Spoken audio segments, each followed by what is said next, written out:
Welcome to unique study circle. Nimmanakoti Janaiah, geography faculty. మనం ఈరోజు అడవులు అనే టాపిక్ గురించి చర్చిద్దామండి. ఓకే, ఈ అడవులు అనే టాపిక్లో ఫస్ట్ ఏం చదవాలనేది చూద్దాం.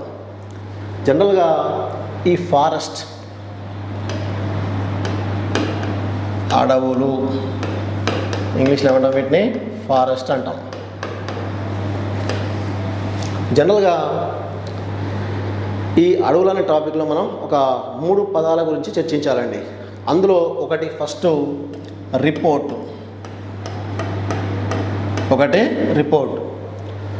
రెండవది వచ్చేసి మనకి ఇక్కడ బయోడైవర్సిటీ,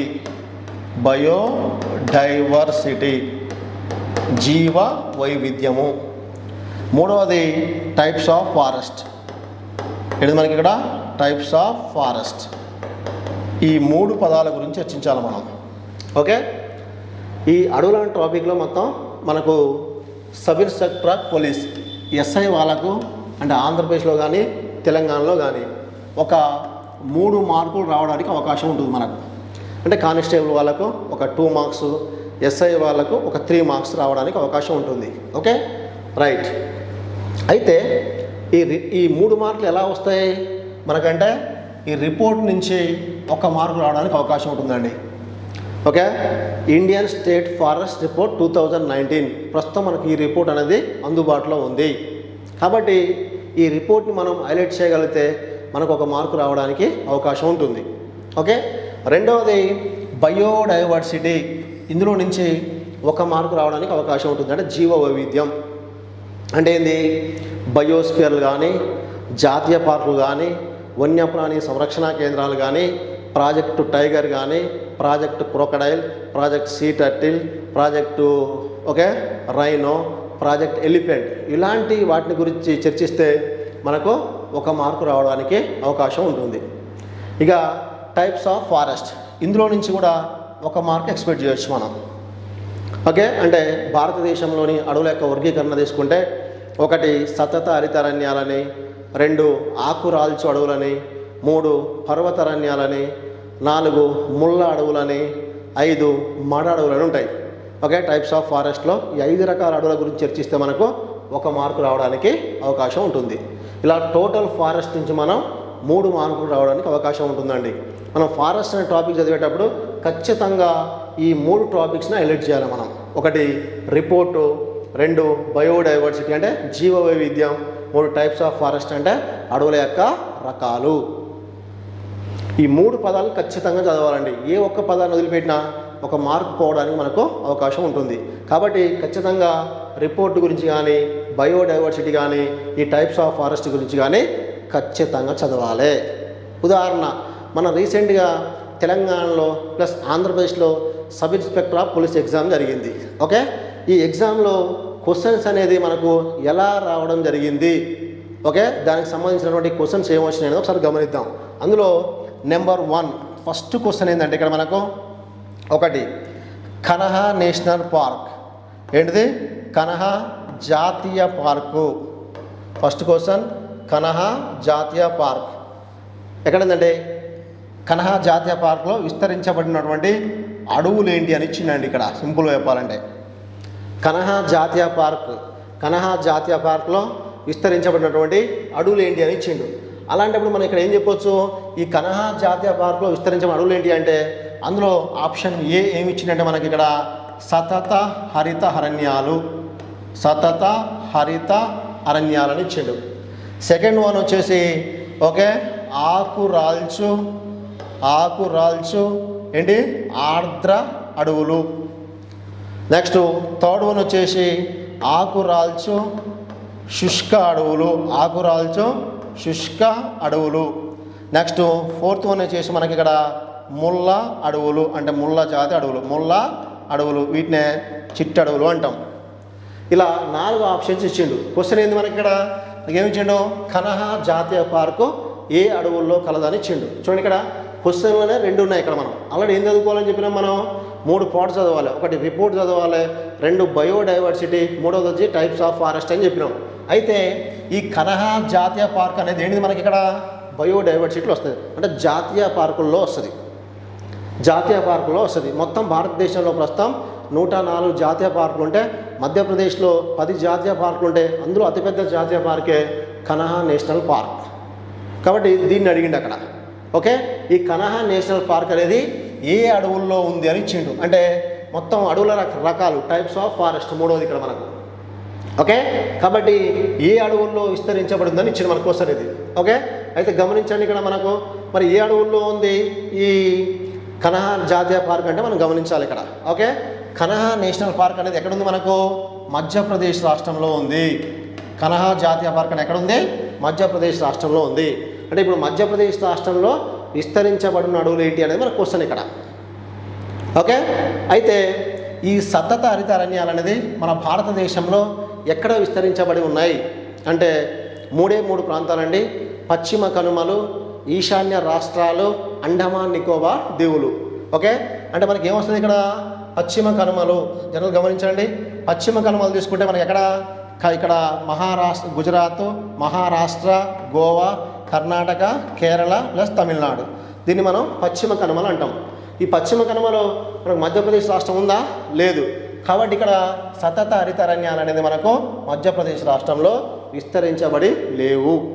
అంటే కన్హా జాతీయ పార్క్ అనేది సతత హరిత అరణ్యాల్లో ఉందా? లేదు. ఓకే, నెక్స్ట్ ఇక్కడ ముళ్ళ అడవులు, ముళ్ళ జాతి అడవులు, వీటినే చిట్టడవులు అంటాం. జనరల్గా ఈ చిట్టడవులు అనేది మన భారతదేశంలో ఎక్కడ విస్తరించబడి ఉన్నాయంటే ఎడారి ప్రాంతం. ఎడారి అంటే ఏముంది మనకి ఇక్కడ అంటే రాజస్థాన్ కానీ ప్లస్ హర్యానా కానీ పంజాబ్ కానీ గుజరాత్ కానీ. ఇందులో మనకు మధ్యప్రదేశ్ రాష్ట్రం ఉందా అండి? లేదు.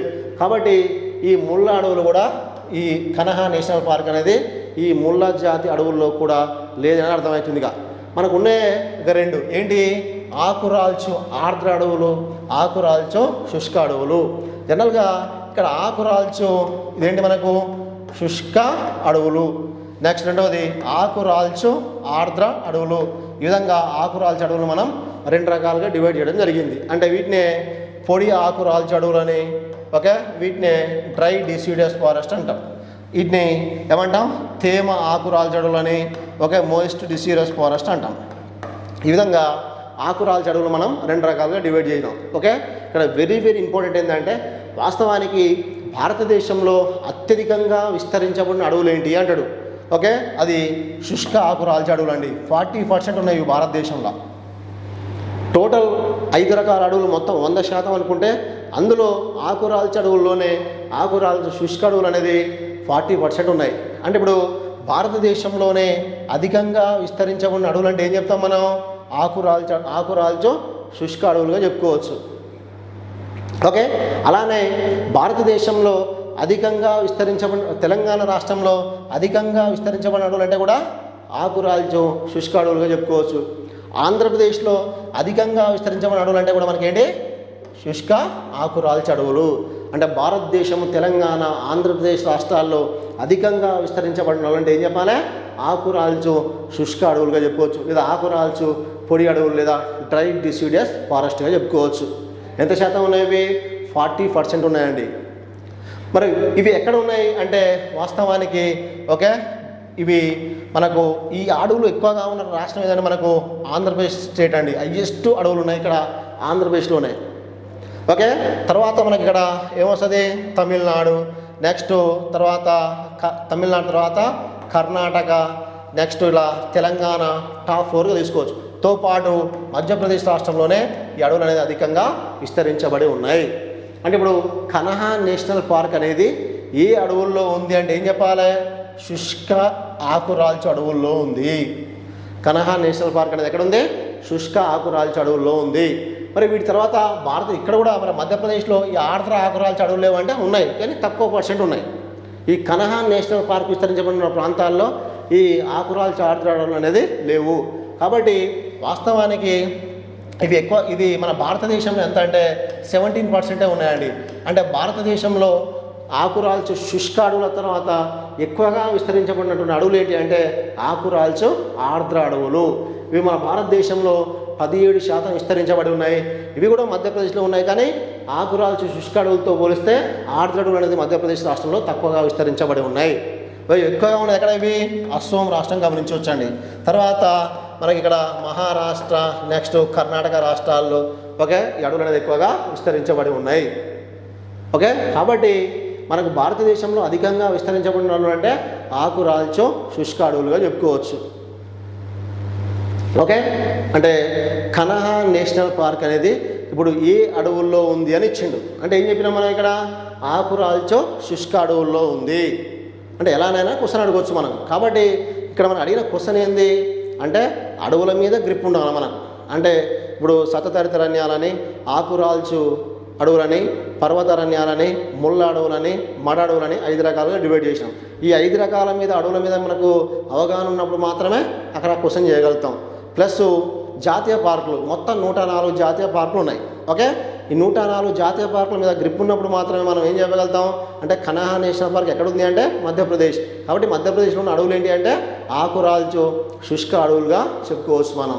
కాబట్టి ఇలా క్వశ్చన్ అడగడానికి అవకాశం ఉంటుంది. అంటే ఇక్కడ ఏముంది మనకు రిపోర్టా ప్లస్ టైప్స్ ఆఫ్ ఫారెస్టా అండ్ బయోడైవర్సిటీ అంటే ఇక్కడ జీవ వైద్యానికి సంబంధించి కనహా నేషనల్ పార్క్ ఉంది, అడవుల యొక్క రకాలకు సంబంధించి మనకు క్వశ్చన్ అడగడానికి అవకాశం ఉంటుంది. కాబట్టి ఇలా ఒక క్వశ్చన్ అడిగిడండి. ఓకే తర్వాత ఇక్కడ సెకండ్ క్వశ్చన్ ఏంటంటే ఓకే రెండవ క్వశ్చన్ తీసుకున్నట్లయితే ఇక్కడ ఓకే రెండవది ఓకే టేకు అనేది ఏ అడవుల్లో ఎక్కువగా పెరుగుతుందని ఈ క్రింది ప్రాంతాల్లో ఎక్కువగా పెరుగుతుందని ఇచ్చింది. ఏంటిది టేకు వృక్షం. జనరల్గా మనకి ఇది టేక్ అనేది సతత హరితారణ్యాల్లో పెరుగుతుందండి. మరి టేకు వృక్షాలు ఎక్కువగా పెరిగే రాష్ట్రం ఏదంటే మనకు మధ్యప్రదేశ్. కానీ మనకు ఎగ్జామ్లు ఏమి ఇచ్చిందంటే టేక్ అనేది ఈ క్రింది ప్రాంతాల్లో ఎక్కువగా కనిపిస్తుందని ఇచ్చింది మనకు. ఏంటిదంటే ఒకటి పశ్చిమ హిమాలయాలు ఇచ్చిన ఆప్షన్లా. పశ్చిమ హిమాలయాలు అంటే పశ్చిమ హిమాలయాలు అంటే ఎక్కడ వస్తాయి మనకు హిమాలయ పర్వతాలు మొత్తం ఎన్ని రాష్ట్రాల్లో ఉన్నాయి అంటే టోటల్ ఎన్ని రాష్ట్రాల్లో ఉన్నాయి 12 రాష్ట్రాల్లో ఉన్నాయి. అంటే 11 రాష్ట్రాలు 2 కేంద్రపాలిత ప్రాంతాలు ప్రస్తుతం అయితే. ఓకే అయితే ఈ పశ్చిమ హిమాలయాలు అంటే మనకు జమ్మూ కాశ్మీర్ లడాక్ ప్లస్ హిమాచల్ ప్రదేశ్ రాష్ట్రాల్లో ఉంది. ఇప్పుడు వాస్తవానికి ఈ జమ్మూ కాశ్మీర్ కానీ ప్లస్ లడాక్ కానీ నెక్స్ట్ హిమాచల్ ప్రదేశ్లో కానీ మనకు ఉందా మధ్యప్రదేశ్ రాష్ట్రం లేదు. కాబట్టి పశ్చిమ హిమాలయాల్లో ఈ టేక్ అనేది మనకు ఎక్కువగా కనిపించదు. అదే రెండవది ఏంటంటే పశ్చిమ కనుమలు ఇచ్చిన ఆప్షన్లా. ఈ పశ్చిమ కనుమలు ఏంటి ప్రత్యేకత అంటే మనకి ఎక్కడ పశ్చిమ కనుమలు ఎక్కడ ఉన్నాయని చెప్పినాం అంటే గుజరాత్ మహారాష్ట్ర గోవా కర్ణాటక కేరళ ప్లస్ తమిళనాడు ఇది పశ్చిమ కనుమలు. వాస్తవానికి ఈ పశ్చిమ కనుమల్లో ఈ మధ్యప్రదేశ్ రాష్ట్రం ఉందా అండి లేదు. కాబట్టి టేక్ అనేది మనకి ఇక్కడ పశ్చిమ కనుమల్లో కూడా కనిపించదు. ఓకే మూడవది ఏమి ఇచ్చినట్టు మనకు మధ్య భారతదేశం అంటే మధ్యప్రదేశ్ ఛత్తీస్గఢ్ రాష్ట్రాలు. అక్కడ మధ్యప్రదేశ్ ఛత్తీస్గఢ్ రాష్ట్రాల్లో ఏముంది మనకు మధ్య భారతదేశం ఉంటుంది. కాబట్టి అంటే మధ్య భారతదేశంలో అంటే టేక్ ఎక్కడ పెరుగుతుంది మనకు మధ్యప్రదేశ్. అంటే మధ్య భారతదేశం అంటే ఏం ఎక్స్పెక్ట్ చేయొచ్చు ఇక్కడ అంటే మధ్యప్రదేశ్ రాష్ట్రాన్ని ఎక్స్పెక్ట్ చేయొచ్చు మనం. ఓకే నాలుగోది ఏమి ఇచ్చినట్టే మనకి ఇక్కడ ఓకే మేఘాలయ మరియు అస్సోం రాష్ట్రాలను ఇచ్చిండు. మేఘాలయ మరియు అస్సోం రాష్ట్రాలను ఇచ్చిండు. ఇలా 4 ఆప్షన్స్ ఇచ్చిండండి. కాబట్టి క్వశ్చన్ ఏం చెప్పొచ్చు మనం టేక్ అనేది క్రింది ప్రాంతాల్లో ఎక్కడ పెరుగుతుందంటే పశ్చిమ హిమాలయాలు పశ్చిమ కనుమలు మధ్య భారతదేశం మేఘాలయ అస్సోం. అంటే మనకు తెలవాల్సిందే ఇక్కడ టేకు అనేది ఏ అడవుల్లో పెరుగుతుందని తెలవాలి. టేకు అనేది మనకు ఆకురాల్చి అడవుల్లో పెరిగేటటువంటి ఒక అతి ముఖ్యమైనటువంటి వృక్షం అండి. కలపల్లో రారాజంటాం దీన్ని. Okay the king of all timbers. ఈ టేకు టెక్టోనా గ్రాండిస్ అంటుంది దీని యొక్క సైంటిఫిక్ని. అయితే టేకు చెట్లు ఎక్కువగా ఉన్న రాష్ట్రం ఏంటంటే మనకు మధ్యప్రదేశ్. కాబట్టి ఇక్కడ ఏం చెప్పొచ్చు మనం మధ్య భారతదేశంలో టేక్ అనే కలప అధికంగా పెరుగుతుంది. ఇది పాయింట్. ఇది సెకండ్ క్వశ్చన్ అడిగింది మనకు. ఓకే మరి ఇక మూడో క్వశ్చన్ ఏంటంటే ఇక్కడ మనకు ఓకే ఈ తడోబా అందేరి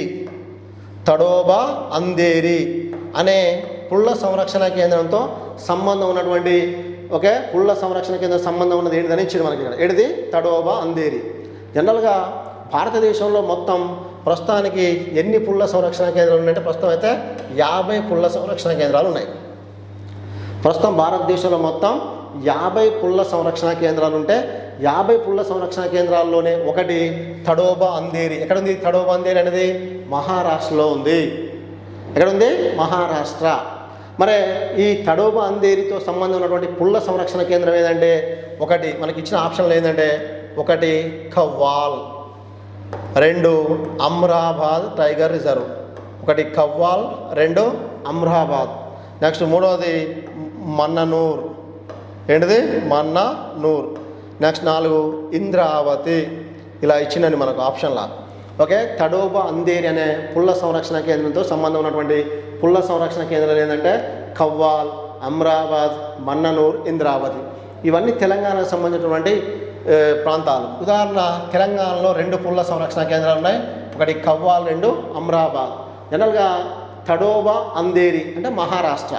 జనరల్గా మహారాష్ట్రతో సంబంధం ఉన్నటువంటి జిల్లాలు ఏంటి మనకు అంటే ఒకటి కామారెడ్డి, తర్వాత నిజామాబాద్, నెక్స్ట్ నిర్మల్, తర్వాత ఆదిలాబాద్, నెక్స్ట్ మంచిర్యాల ప్లస్ జయశంకర్ కుమ్రంభీం, ఏంటిది కుమ్రంభీం మరియు జయశంకర్ భూపాల్పల్లి.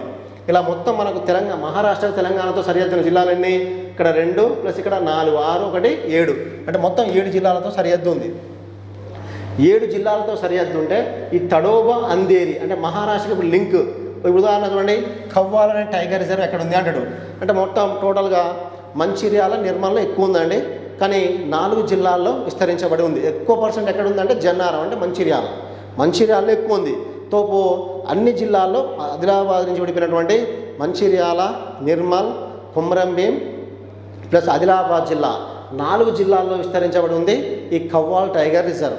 ఓకే, కాబట్టి ఇప్పుడు మనకు ఈ తడోబా అందేరి ఎక్కడ ఉంది మహారాష్ట్ర.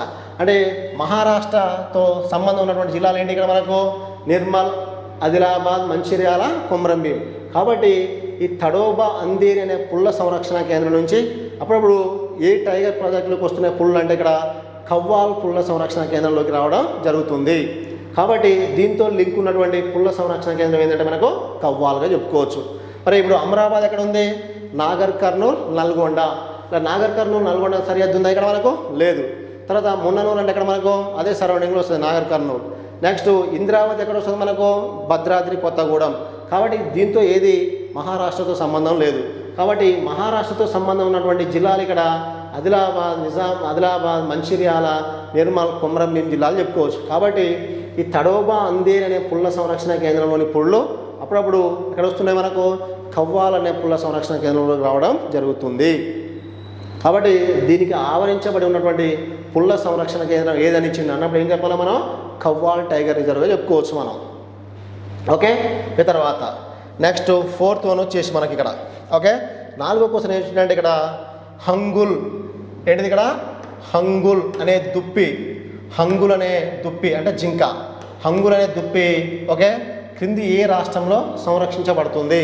మనకి ఇచ్చిన రాష్ట్రాలు ఏంటంటే జమ్మూ కాశ్మీర్ ఇచ్చిండు అక్కడ, తర్వాత అరుణాచల్ ప్రదేశ్ రాష్ట్రం ఇచ్చిండు, నెక్స్ట్ తమిళనాడు, నెక్స్ట్ కేరళ రాష్ట్రాలు ఇచ్చిండండి. హంగుల్ అనే దుప్పి ఎక్కడ సంరక్షించబడుతుందని ఇచ్చిండు ఇక్కడ మనకు. ఓకే, కాబట్టి ఏం చెప్తాం మనం ఇక్కడ ఉదాహరణ కేరళలో మనకి ఇక్కడ సైలెంట్ వ్యాలీ అంటే నిశ్శబ్ద లోయ ఉంది. ఈ సైలెంట్ వ్యాలీలో సంరక్షించబడుతున్నటువంటి జంతువు ఏదంటే ఇక్కడ మకాక్ కోతులు. ఏంటిది మకాక్ కోతులు అంటే సింహంతో కలిగినటువంటి మకాక్ కోతులు అనేది ఎక్కడ సంరక్షిస్తున్నారంటే మనకు కేరళ రాష్ట్రంలోని సైలెంట్ వ్యాలీ. అలా తమిళనాడు రాష్ట్రంలోని గ్విండి నేషనల్ పార్క్. ఏంటిది గ్విండి నేషనల్ పార్క్. ఇక్కడ పాములకు ప్రసిద్ధి అండి ఇది. ఓకే, ఏమిటి ఇక్కడ పాములు సంరక్షించబడుతున్నారు ఎక్కడ ఓకే గ్విండి అనే నేషనల్ పార్క్లో. నెక్స్ట్ అరుణాచల్ ప్రదేశ్ రాష్ట్రం తీసుకుంటే ఇక్కడ ఏముంది ఇక్కడ మనకు నామ్దఫా. ఈ నామ్దఫా అనే జాతీయ పార్కులో ఎగిరే ఉడతలు సంరక్షిస్తారు. ఏంటిది ఎగిరే ఉడతలు. ఇప్పుడు మిగిలినది మనకి ఇక్కడ హంగుల్ అనే దుప్పి. హంగుల్ అనే దుప్పి అంటే ఎక్కడ మనకు జమ్మూ కాశ్మీర్లోని దచ్చిగామ్ అనే జాతీయ పార్కులో ఈ హంగుల్ అనే దుప్పిని సంరక్షించడం జరుగుతుంది. అంతరించిపోతున్నటువంటి హంగుల్ అనే దుప్పి ఏ రాష్ట్రంలో సంరక్షించబడుతుందంటే దచ్చిగామ్లో ఉన్న జాతీయ పార్క్ పేరు మన జమ్మూ కాశ్మీర్లో ఉన్నటువంటి జాతీయ పార్క్ ఏది ఇక్కడ దచ్చిగామ్ అనే నేషనల్ పార్క్. ఇక్కడ సంరక్షించబడటం జరుగుతుంది. అంటే ఇక్కడ క్వశ్చన్ ఏంది మనకు అంటే జాతీయ పార్కుల మీద గ్రిప్ ఉండాలి మనకి. ఇక్కడ హంగుల్ అనేది ఏంది ఒక జాతీయ పార్క్ చెప్పుకోవచ్చు. Okay right. కాబట్టి ఇప్పటివరకు మనకి ఏమొచ్చినాయి అంటే బయోడైవర్సిటీ అంటే మనకు జీవ వైవిధ్యం గురించి, అడవుల యొక్క రకాల గురించి అడగడం జరుగుతుంది. సేమ్ అదేవిధంగా ఇక ఆంధ్రప్రదేశ్లో 2 క్వశ్చన్స్ అడిగిందండి. ఏంటంటే క్వశ్చన్ ఇక్కడ ఓకే 90% కంటే అడవుల యొక్క శాతం 90% కంటే ఎక్కువ ఉన్నటువంటి కేంద్ర పాలిత ప్రాంతం ఏదని ఇచ్చిండు, అంటే డేటా ఇచ్చిండు ఇక్కడ 90% ఎబోవ్. అంటే ఓన్లీ మన భారతదేశంలో 90% దాటినటువంటి ఏకైక కేంద్ర పాలిత ప్రాంతం ఏదంటే మనకి ఇక్కడ లక్షద్వీపులుగా చెప్పుకోవచ్చు. లక్షద్వీప్ అంటే రాష్ట్రాలు కానీ కేంద్ర పాలిత ప్రాంతాలు తీసుకున్నప్పుడు 90% ఎబోవ్ ఉన్నది ఏంటంటే మనకి ఇక్కడ లక్షద్వీపులుగా చెప్పుకోవచ్చు మనం. ఓకే, కాబట్టి మిగతాది అండమాన్ నికోబార్ దీవులని ప్లస్ డామన్ డయ్యూ అని నెక్స్ట్ పుదుచ్చేరి అని ఇచ్చిండు. ఆన్సర్ ఏంది ఇక్కడ మనకు లక్షద్వీపులు. ఇండియన్ స్టేట్ ఫారెస్ట్ రిపోర్ట్ 2019 ప్రకారం భారతదేశంలోనే 90% అడవుల యొక్క శాతం 90% అటువంటి రాష్ట్రము కేంద్ర పాలిత ప్రాంతం ఏదంటే మనకి ఇక్కడ ఏం చెప్పొచ్చు లక్షద్వీపులుగా చెప్పుకోవచ్చు. కాబట్టి ఎక్కడి నుంచి ఉంది ఇది మనకు రిపోర్ట్ల నుంచి ఉంది. ఇక మరొక క్వశ్చన్ ఇక్కడ ఆంధ్రప్రదేశ్లోనే మరొక క్వశ్చన్ ఏంటంటే ఇక్కడ నెక్స్ట్ కొన్ని జాతీయ పార్కులు ఇచ్చిండు ప్లస్ రాష్ట్రాలు ఇచ్చిండు, ఇచ్చి వాటిని జతపరచు అని చెప్పిండు. ఓకే, అందులో ఉన్నటువంటి ఒక రాష్ట్రం ఏది ఒక జాతీయ పార్క్ ఏదంటే కన్హా నేషనల్ పార్క్. అంటే ఇప్పుడు కన్హా నేషనల్ పార్క్ ఎక్కడుంది మనకు మధ్యప్రదేశ్ రాష్ట్రంలో ఉంది ఒకటి. Okay, 2 great Himalayan national park. Great Himalayan national park ఎక్కడ ఉంది? ఇవి హిమాచల్ ప్రదేశ్ రాష్ట్రంలో ఉంది. నెక్స్ట్ తర్వాత తీసుకున్నట్లయితే రాజాజీ అనే టైగర్ రిజర్వ్ ఎక్కడ ఉంది? ఉత్తరాఖండ్లో ఉంది. Kanha national park Madhya Pradesh, great Himalayan Himachal Pradesh, Rajaji ఎక్కడ ఉంది మనకు? ఉత్తరాఖండ్ రాష్ట్రం ఉంది. నెక్స్ట్ తర్వాత ఓకే బందీపూర్ నేషనల్ పార్క్ ఎక్కడ ఉందంటే మనకు కర్ణాటకలో ఉంది. ఓకే, ఇలా మొత్తం 4 జాతీయ పార్కులు ఇచ్చి ఇక్కడ రాష్ట్రాలు ఇచ్చి వీటిని ఏమన్నాడు జతపరచు అని చెప్పిండు. కాబట్టి ఇక్కడ మనకు జాతీయ పార్కుల మీద ఉంది ప్లస్ ఇక్కడ రాష్ట్రాల మీద ఉంది. అంటే జాతీయ పార్కులు అంటే బయోడైవర్సిటీ మీద ఉందండి. అంటే ఇక్కడ 6 క్వశ్చన్స్ గమనించినట్లయితే టోటల్గా మనకు రిపోర్ట్ల నుంచి ఒక క్వశ్చన్ వచ్చింది. ఏంటిది అది? 90% కంటే అడవులు ఎక్కువ ఉన్నటువంటి కేంద్ర పాలిత ప్రాంతం ఏదని ఇచ్చిండు. కాబట్టి మనకు రిపోర్ట్ని ఖచ్చితంగా చదవాలి. చదవడం వల్ల మనం ఒక మార్క్ ఎక్స్పెక్ట్ చేయొచ్చు. రెండవది ఓకే బయోడైవర్సిటీ. ఓకే, దీన్ని చదవడం వల్ల దగ్గర ఇక్కడ ఎన్ని మార్కులు వచ్చినాయి మనకు? ఒక 4 మార్కులు రావడానికి అవకాశం ఉంది ఇందులో. నెక్స్ట్ టైప్స్ ఆఫ్ ఫారెస్ట్ నుంచి మనకు 1 మార్కు వచ్చింది. అంటే టోటల్గా ఇక్కడ ఏంది మనకు 6 మార్కులు అనేది కవర్ అయింది. ఓకే, అంటే రిపోర్ట్ నుంచి కానీ ప్లస్ బయోడైవర్సిటీ నుంచి కానీ ప్లస్ టైప్స్ ఆఫ్ ఫారెస్ట్ నుంచి కానీ ఖచ్చితంగా ఈ 3 పదాలను చదవగలిగితే మనకు ఒక 3 మార్కులు ఎక్స్పెక్ట్ చేయొచ్చు మనం. అదే కానిస్టేబుల్కి అయితే ఒక 2 మార్కులు, ఎస్ఐ వాళ్ళకైతే ఒక 3 మార్కులు రావడానికి అవకాశం ఉంటుంది. ఓకే రైట్, దీన్ని ఎలా చదవాలి అనేది ఒకసారి గమనిద్దాం. ఉదాహరణ రిపోర్ట్ ఎలా చదవాలి ప్లస్ ఈ బయోడైవర్సిటీ ఎలా చదవాలి, నెక్స్ట్ టైప్స్ ఆఫ్ ఫారెస్ట్ ఏంది అనేది ఒకసారి గమనిద్దాం. ఎగ్జాంపుల్ ఉదాహరణ బయోడైవర్సిటీ ఉందనుకోండి. ఇందులో ఫస్ట్ మనం ఇక్కడ బయోస్పియర్ల గురించి తెచ్చిద్దాం. ఒకసారి ఏమున్నాయి మన భారతదేశంలో ఉన్నటువంటి బయోస్పియర్లు ఏంది, వాటి ఎలా చదవాలనేది ఒకసారి గమనిద్దాం మనం. First biosphere okay reserves. Biosphere reserves తెలుగులో జీవావరణ రిజర్వ్లు అంటాం, లేదా జీవావరణ కేంద్రాలు అంటాం. Biosphere reserves.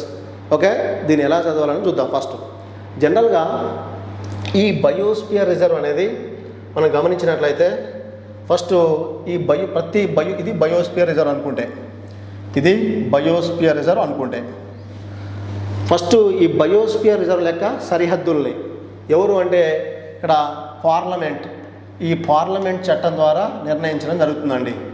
బయోస్పియర్ లెక్క సరిహద్దుల్ని ఎవరు నిర్ణయిస్తారు? ఇక్కడ పార్లమెంట్ చట్టం ద్వారా నిర్ణయించడం జరుగుతుంది. ఓకే, మరి అంటే ఉదాహరణ బౌండరీస్, ఇక్కడ ఈ సరిహద్దుల్ని ఎవరు నిర్ణయిస్తారు? ఇక్కడ పార్లమెంట్ చట్టం ద్వారా నిర్ణయించడం జరుగుతుంది. ఓకే, జాతీయ పార్కుల సరిహద్దులు కూడా పార్లమెంట్ నిర్ణయిస్తుంది, కానీ వన్యప్రాణి సంరక్షణ కేంద్రాల యొక్క సరిహద్దులు మాత్రం ప్రభుత్వమే ప్రకటిస్తుంది. కాబట్టి ఇక్కడ ఫస్ట్ పాయింట్ ఏంటంటే బయోస్పియర్ లెక్క సరిహద్దుల్ని పార్లమెంట్ చట్టం ద్వారా నిర్ణయించడం జరుగుతుంది. మరి ప్రతి బయోస్పియర్ను కూడా మనం 3 జోన్లుగా వర్గీకరించడం జరిగింది. ఏంటి 3 జోన్లు అంటే ఫస్ట్ ఒకటి ఏంటంటే మనకి ఇక్కడ కోర్ జోన్, ఒకటి కోర్. ఇదంతా దీన్ని ఏమంటాం అంటే కోర్ జోన్ అంటామండి. ఏమంటాం దీన్ని? కోర్ జోన్ అంటాం.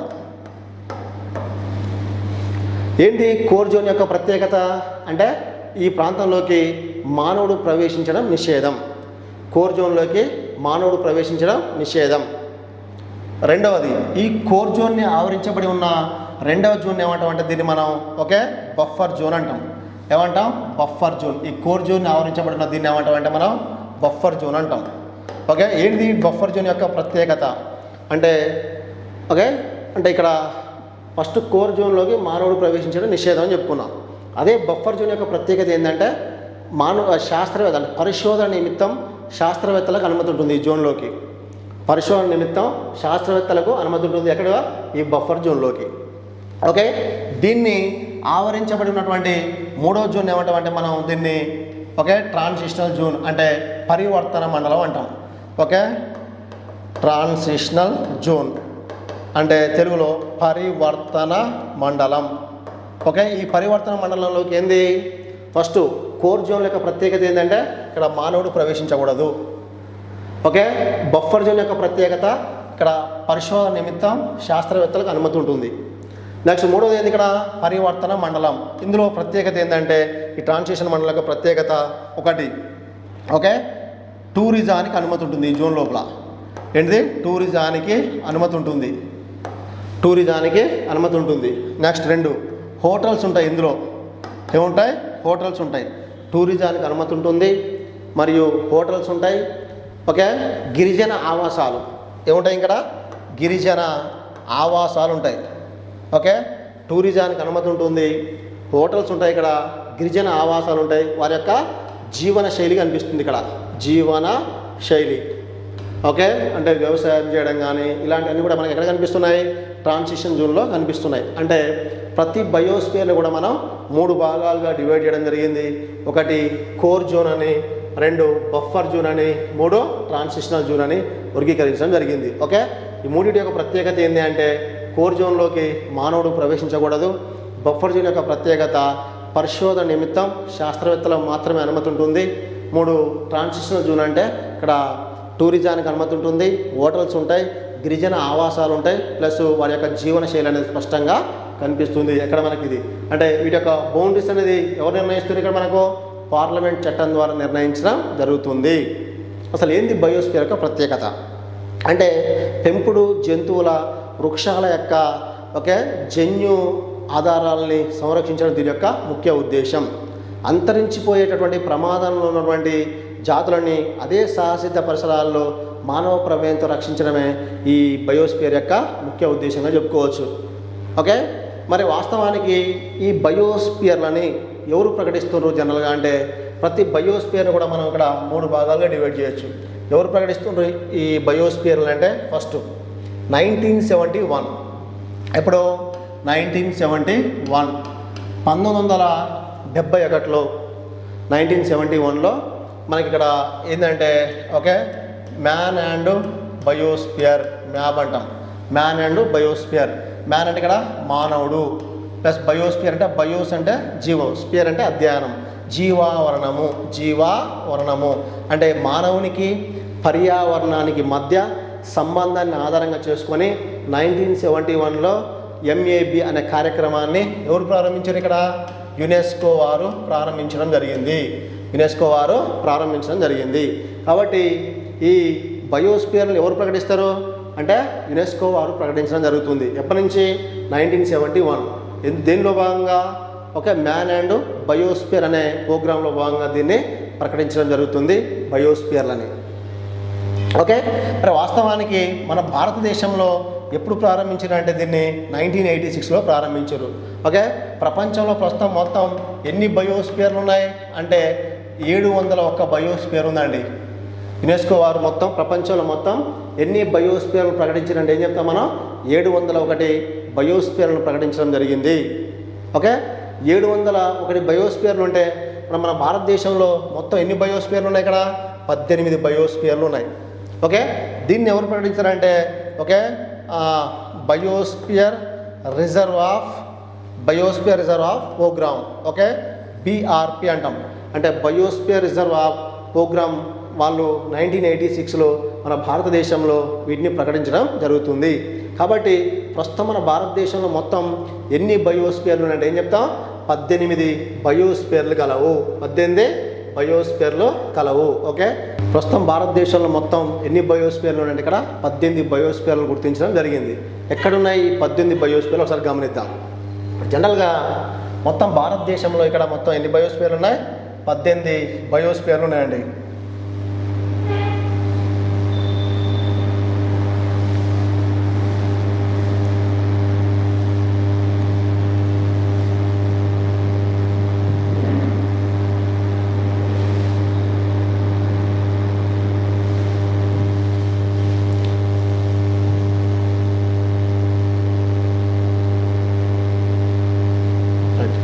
భారతదేశంలో మొత్తం ఎన్ని బయోస్పియర్లు ఉన్నాయి?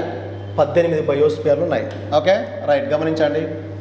ఈ 18 బయోస్పియర్లో భారతదేశం యొక్క దక్షిణాన ఉన్నటువంటి చిట్ట చివరి బయోస్పియర్ ఏది అంటాడు.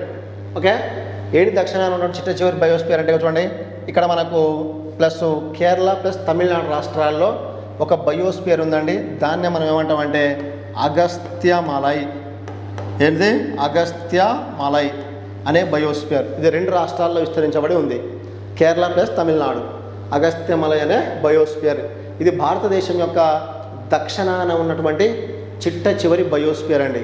భారతదేశం యొక్క దక్షిణాన ఉన్నటువంటి చిట్ట చివరి బయోస్పియర్ అంటే ఏం చెప్తాం మనం? అగస్త్యమలై. ఎక్కడుంది అగస్త్యమలై? 2 రాష్ట్రాల్లో ఉంది, కేరళ తమిళనాడు రాష్ట్రాల్లో ఉంది. దీని తర్వాత మన భారతదేశంలో బయోస్పియర్స్ లేవు. అదే ఉత్తరాన ఉన్నటువంటి చిట్ట చివరి బయోస్పియర్ ఏదంటే మనకి ఇక్కడ హిమాచల్ ప్రదేశ్ రాష్ట్రంలో ఉంది. దాని పేరే కోల్డ్ డెజర్ట్.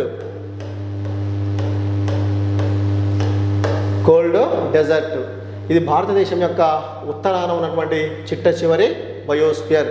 ఈ జమ్మూ కాశ్మీర్ కానీ ఈ లడఖ్లో కానీ ఉన్న బయోస్పియర్లు అంటే లేవు. ఫస్ట్ హిమాచల్ ప్రదేశ్లో స్టార్ట్ అవుతుంది. హిమాచల్ ప్రదేశ్లో ఉన్నటువంటి బయోస్పియర్ పేరే కోల్డ్ డెజర్ట్. ఇది ఉత్తరాన ఉన్నటువంటి చిట్ట చివరి బయోస్పియర్గా చెప్పుకోవచ్చు. అదే ఇక్కడ అరుణాచల్ ప్రదేశ్ రాష్ట్రంలో ఒక బయోస్పియర్ ఉందండి. దాని పేరు మనం ఏమంటామంటే దిహాంగ్. ఏంటిది? దిహాంగ్ మరియు దిబాంగ్. ఇది భారతదేశం యొక్క తూర్పున ఉన్నటువంటి బయోస్పియర్గా చెప్పుకోవచ్చు. అంటే తూర్పున ఉన్నటువంటి బయోస్పియర్ ఏంది మనకి ఇక్కడ? దిహాంగ్, దిబాంగ్. ఏ రాష్ట్రంలో ఉంది మనకు? అరుణాచల్ ప్రదేశ్. అదే ఉత్తరాన ఉన్నటువంటి బయోస్పియర్ ఇది మనకు కోల్డ్ డెజర్ట్. ఎక్కడుంది కోల్డ్ డెజర్ట్ అనేది? హిమాచల్ ప్రదేశ్ రాష్ట్రంలో ఉంది. అదే దక్షిణాన ఉన్నటువంటి చిట్ట చివరి బయోస్పియర్ అగస్త్యమలై. ఎక్కడుంది ఇది? కేరళ తమిళనాడు రాష్ట్రాల్లో విస్తరించబడి ఉంది. ఓకే, తర్వాత ఈ గుజరాత్ రాష్ట్రంలో చివరి బయోస్పియర్ ఉందండి. దాన్నే మనం ఏమంటామంటే రాన్ ఆఫ్ కచ్ లేదా కచ్ బయోస్పియర్ రిజర్వ్.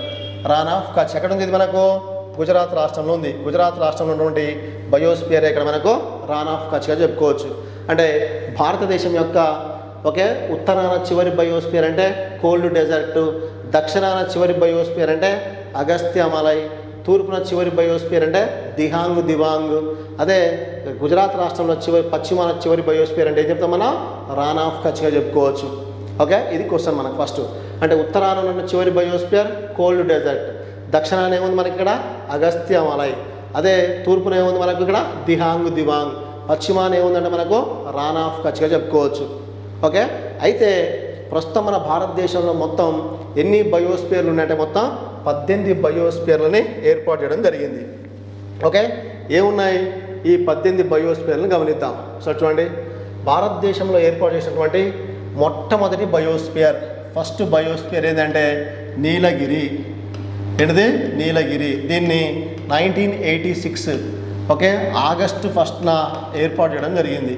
1986 ఆగస్టు 1న ఈ నీలగిరి అనే బయోస్పియర్ని ఏర్పాటు చేయడం జరిగింది.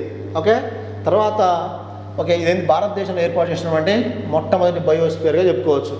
అయితే ఈ నీలగిరి అనే బయోస్పియర్ అనేది ఫస్ట్ ఎప్పుడు ఏర్పడ్డది? 1986 ఆగస్టు 1. ఇది మొత్తం 3 రాష్ట్రాల్లో విస్తరించబడి ఉందండి. ఏంటి 3 రాష్ట్రాలు అంటే ఇక్కడ మనం హైలైట్ చేయొచ్చు. ఇక్కడ ఒకటి ఏంటి మనకు? తమిళనాడు. ఎక్కువ పర్సెంట్ ఎక్కడ ఉందంటే మనకు తమిళనాడులో ఉంది. తర్వాత రెండవది కర్ణాటక, 3 కేరళ. ఇలా 3 రాష్ట్రాల్లో విస్తరించబడినటువంటి బయోస్పియరే నీలగిరి బయోస్పియర్. ఇది భారతదేశంలో ఏర్పాటు చేసినటువంటి మొట్టమొదటి బయోస్పియర్గా చెప్పుకోవచ్చు.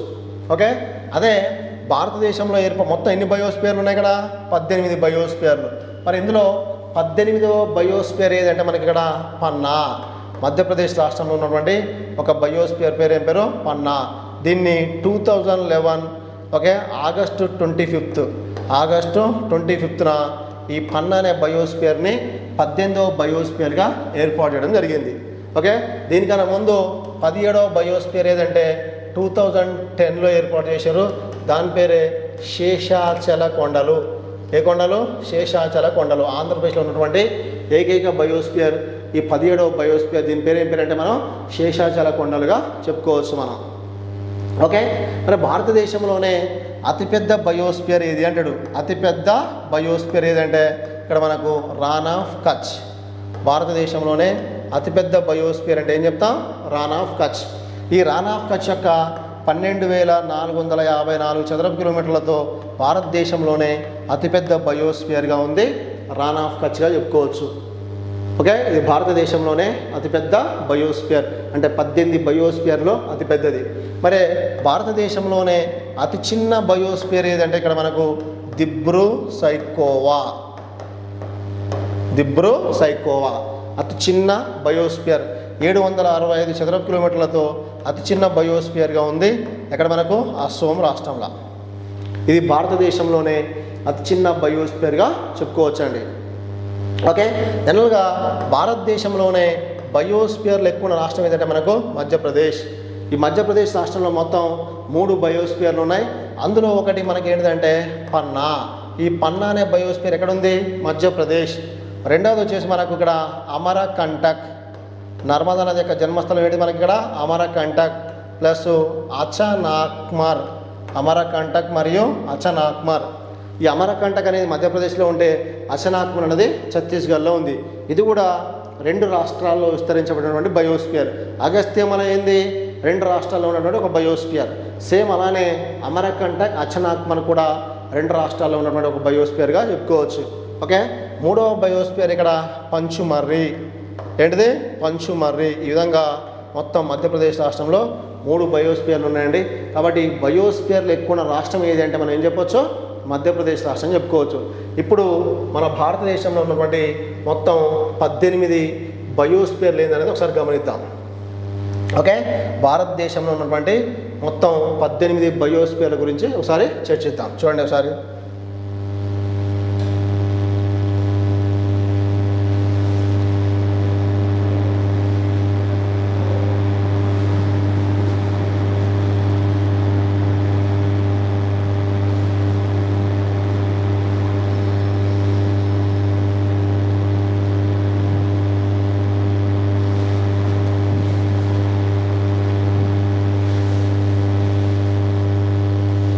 జనరల్గా భారతదేశంలో మొత్తం ఎన్ని బయోస్పియర్లు ఉన్నాయి? ఇక్కడ 18 బయోస్పియర్లు ఉన్నాయి. ఎక్కడ ఉన్నాయో ఒకసారి గమనించండి. ఫస్ట్ జనరల్గా భారతదేశంలో మొత్తం బయోస్పియర్లు అనేది ఒకే ఒక కేంద్రపాలిత ప్రాంతంలో ఉన్నాయండి.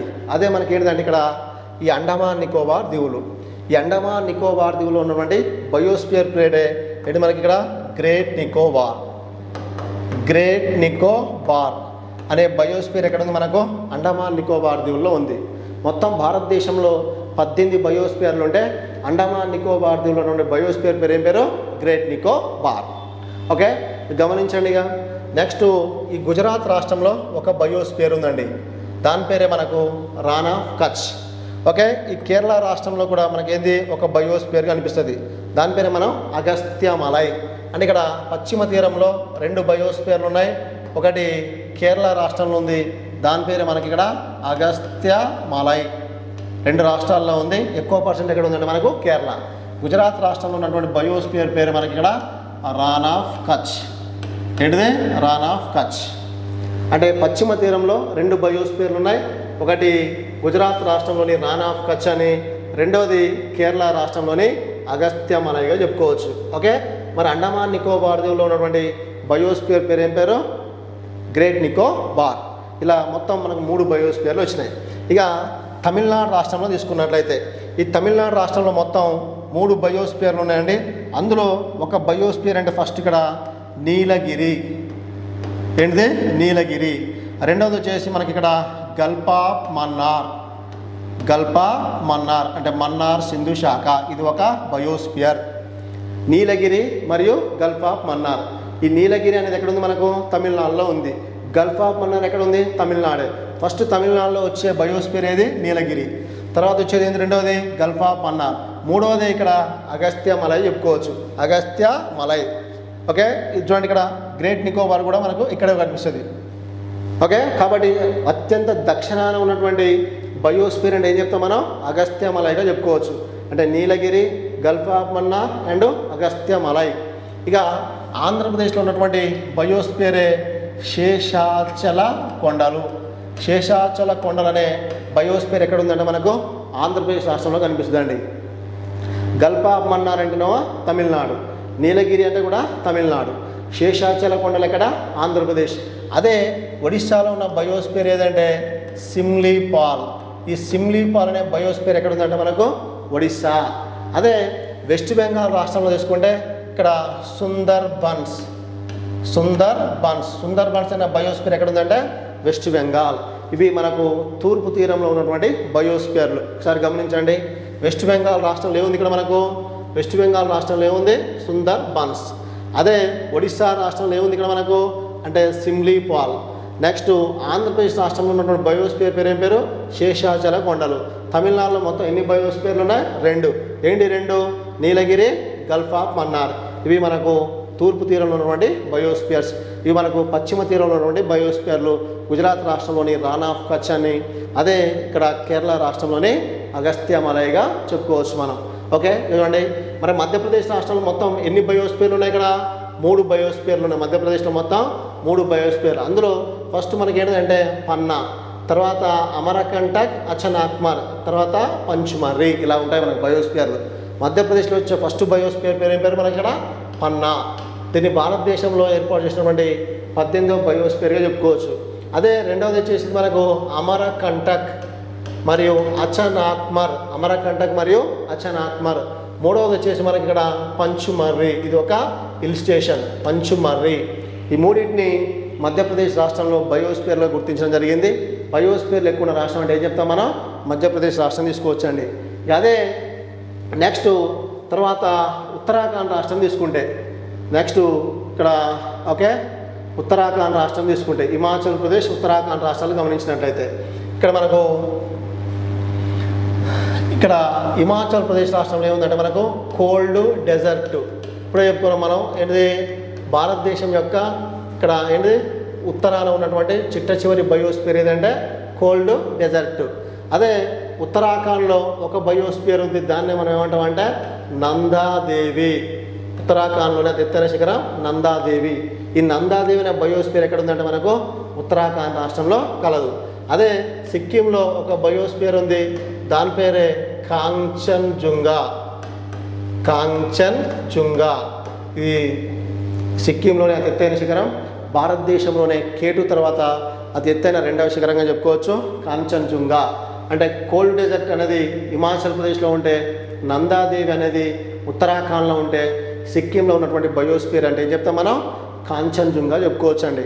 ఈ ఈశాన్య రాష్ట్రాలు తీసుకుంటే ఈశాన్య రాష్ట్రాల్లో మొత్తం 3 బయోస్ఫియర్లు ఉన్నాయి. అందులో ఒకటి అరుణాచల్ ప్రదేశ్ రాష్ట్రంలో ఉంది, దాని పేరే మనకి ఇక్కడ ఏం చెప్పవచ్చు?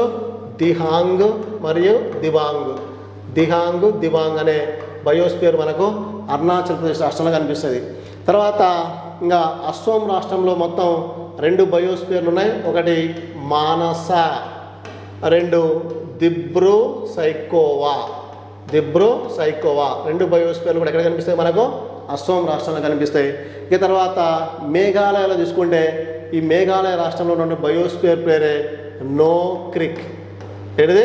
No Crick. ఈ విధంగా మొత్తం ఈశాన్య రాష్ట్రాల్లో దిబాంగ్, మానస, దిబ్రూ సైకో అండ్ నో క్రిక్, ఇలా మొత్తం ఈశాన్య రాష్ట్రాల్లో 4 బయోస్ఫియర్లు ఉన్నాయి. ఈ విధంగా మొత్తం భారతదేశంలో 18 బయోస్ఫియర్లను గుర్తించడం జరిగింది.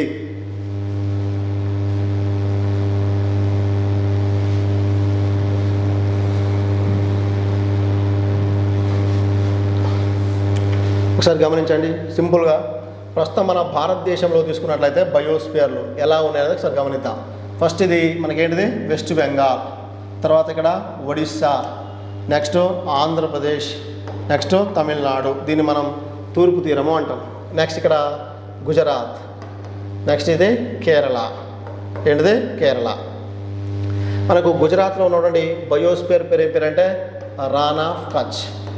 రాన్ ఆఫ్ కచ్ అనే బయోస్పియర్ ఎక్కడ ఉందంటే గుజరాత్. నెక్స్ట్ అగస్త్యమలై. ఈ అగస్త్యమలై అనే బయోస్పియర్ ఎక్కడ ఉందంటే కేరళ. తమిళనాడులో మొత్తం 2 బయోస్పియర్లు ఉన్నాయి. అందులో ఒకటి నీలగిరి, 2 గల్ఫ్ ఆఫ్ మన్నార్ అంటే మన్నార్ సింధు శాఖ, గల్ఫ్ ఆఫ్ మన్నార్ లేదా మన్నార్ సింధు శాఖ అంటాం. నెక్స్ట్ ఆంధ్రప్రదేశ్లో ఉన్నటువంటి బయోస్పియర్ పేరు శేషాచల కొండలు. నెక్స్ట్ ఒడిస్సాలో ఉన్నదాని పేరు మనకు సిమ్లీపాల్. తర్వాత వెస్ట్ బెంగాల్లో సుందర్బన్స్. ఓకే, ఇవి తూర్పు తీరం ఉన్నటువంటి బయోస్పియర్లు. అదే ఇక్కడ పశ్చిమ తీరంలో 2 బయోస్పియర్లు ఉన్నాయి. తూర్పు తీరంలో మొత్తం ఇక్కడ మనకు 5 బయోస్పియర్లు ఉన్నాయి. మధ్యప్రదేశ్లో తీసుకుంటే 1 పన్నా, 2 అమరకంటక్ మరియు అచనాక్మర్, నెక్స్ట్ పంచుమర్రి. ఈ 3 కూడా మనకు ఎక్కడ కనిపిస్తాయి? మధ్యప్రదేశ్ రాష్ట్రంలో కనిపిస్తాయి. ఓకే, గుజరాత్లో రాన్ ఆఫ్ కచ్, కేరళలో అగస్త్యమలై, వెస్ట్ బెంగాల్లో సుందర్బన్స్, ఒడిస్సాలో సిమ్లీపాల్, ఆంధ్రప్రదేశ్లో శేషాచల కొండలు, తమిళనాడులో నీలగిరి, గల్ఫ్ ఆఫ్ మన్నార్, మధ్యప్రదేశ్లో పన్నా, అమరకంటక్, అచనాక్మర్ అండ్ పంచుమర్రి. అదే ఇక్కడ హిమాచల్ ప్రదేశ్లో తీసుకుంటే ఏమైనా హిమాచల్ ప్రదేశ్లో మనకి ఇక్కడ అంటే కోల్డ్ డెజర్ట్ శీతల ఎడారి అంటాం. అదే ఉత్తరాఖండ్లో తీసుకుంటే నందాదేవి. అదే సిక్కింలో తీసుకున్నట్లయితే ఇక్కడ మనం కాంచన్జుంగా. ఈ కాంచన్జుంగా ఎక్కడ ఉంది? మనకు సిక్కింలో ఉంది. ఓకే, అదే ఇంకా నెక్స్ట్ ఈశాన్య రాష్ట్రాలను గమనించినట్లయితే ఏమున్నాయి ఈశాన్య రాష్ట్రాల్లో? అరుణాచల్ ప్రదేశ్లో ఒకటి ఉందండి, దాని పేరే దిహాంగ్ మరియు దిబాంగ్ ఎక్కడ ఉంది? అరుణాచల్ ప్రదేశ్. నెక్స్ట్ అస్సోం రాష్ట్రంలో గమనించినట్లయితే 1 మానస, 2 దిబ్రూ సైకోవా. అదే మేఘాలయ రాష్ట్రంలో ఏముంది మనకి ఇక్కడ? నో క్రిక్. ఓకే, అండమాన్ నికోబార్ దీవుల్లో మనకు గ్రేట్ నికోబార్. ఇలా మొత్తం భారతదేశంలో మొత్తం ఎన్ని బయోస్పియర్లు ఉన్నాయి? 18 బయోస్పియర్లను ఒకసారి గమనించండి. 1 ఇక్కడ 2, నెక్స్ట్ 3, 4, 5, 6, 7, 8, 9, 10, నెక్స్ట్ 11, 12, 13, 14, 15. ఓకే, నెక్స్ట్ తర్వాత తీసుకున్నట్లయితే 15 తర్వాత ఇక్కడ మనకు ఏంటిది? 16, 17, 18. అంటే టోటల్గా భారతదేశంలో మొత్తం ఎన్ని బయోస్పియర్లు ఉన్నాయండి? ఇక్కడ 18 బయోస్పియర్లు ఉన్నాయి. ఓకే, ఒకసారి గమనించండి. ఈ 18 బయోస్పియర్లో ఒక యునెస్కో మొత్తం ఎన్ని బయోస్పియర్లు గుర్తించింది? ఓకే, యునెస్కో వారు మొత్తం ఎన్ని బయోస్పియర్లు గుర్తించారంటే 11 బయోస్పియర్లు గుర్తించారు. మొత్తం భారతదేశంలో 18 బయోస్పియర్లు ఉంటే అందులో యునెస్కో గుర్తించినటువంటి బయోస్పియర్ల సంఖ్య ఎంత అంటే 11. అదే 11వ బయోస్పియర్గా కాంచన్జుంగాని 2018లో గుర్తించడం జరిగింది 11వ బయోస్పియర్గా. ఓకే, ఎవరు గుర్తిస్తారు? ఈ యునెస్కో అంటే world network biosphere reserves. World network biosphere reserves వారు కొన్ని ప్రత్యేకమైన వాటిని యునెస్కో జాబితాలో చేరుస్తారు. అందులో యునెస్కో జాబితాలో చేరినటువంటి మొత్తం బయోస్పియర్లు ఏంటంటే 11. అందులో 11వ బయోస్పియర్ ఏదంటే కాంచన్జుంగా. ఇది మొట్టమొదటి బయోస్పియర్ ఏదంటే నీలగిరి. దీన్ని 2000లో యునెస్కో జాబితాలో చేర్చారండి. అంటే మొత్తం భారతదేశంలో 18 బయోస్పియర్లు ఉంటే అందులో యునెస్కో జాబితాలో చేరిన 11 బయోస్పియర్లు ఉంటే మొట్టమొదటి బయోస్పియర్ ఏదంటే నీలగిరి. ఎప్పుడు చేర్చారు? 2000లో చేర్చారు.